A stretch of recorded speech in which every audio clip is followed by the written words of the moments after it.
night drifting is best drifting.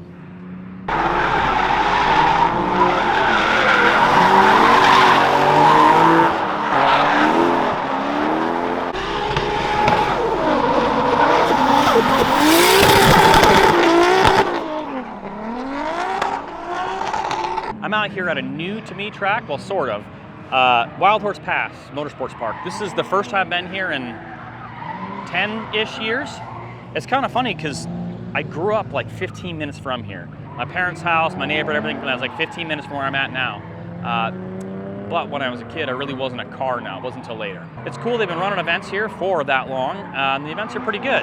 It's cool that being in Arizona, it's way too hot during the day, like 130 degrees sometimes. Well, maybe not quite that much. Like 120 degrees sometimes. So during this time of year where it's like end of summer, the running event's later in the day. So this event started at, I think, 6 or 6:30, and it goes till midnight. The way the track is ran, you're entering down there. This is the first corner right here.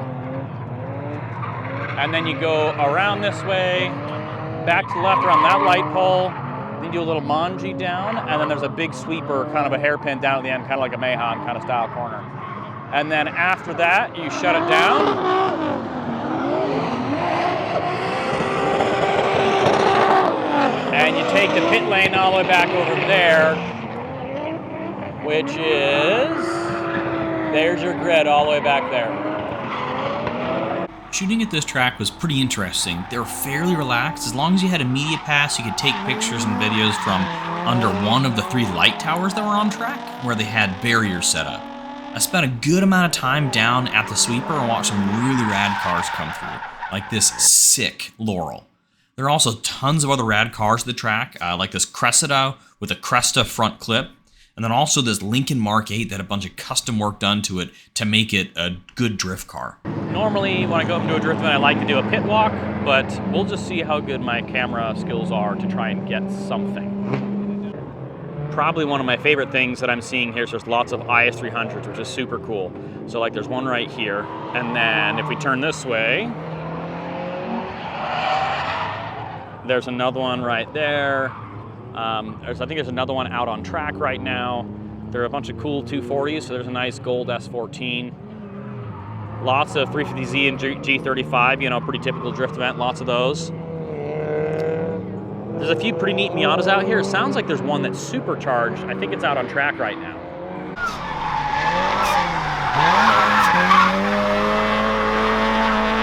Oh, but what is that? Oh. This kind of looks like a car that I knew back in the day. And if it's the same one, this is a 555 edition JDM STI.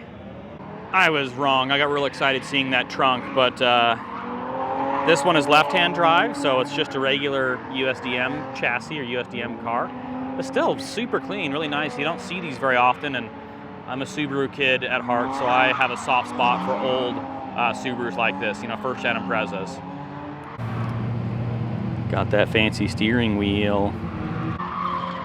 Also lots of BMWs out here, pretty typical, you know, E36, E46, and they're pretty rad for this track. Found a super cool Miata over here. Supercharged. Making like 175, 180 horsepower to this thing. Man, that's so sick. That is so cool. And he took it to the No Coast Drift Party. Yeah, buddy. God, that's so cool. Man, it's really dark and hard to see, but this is that sick Laurel from earlier. This dude is killing it, man. I love these cars. So here's the start line, and I want to go film some more stuff all the way over there at that first light tower. So, yeah, now I got to see how to get out there. All right, I made it. Woo! Had to run across the track. Oh, check it out. All right, let's check out some cars drifting.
meet tonight. I'm pretty wiped out, but this was a lot of fun. Can't wait to come back.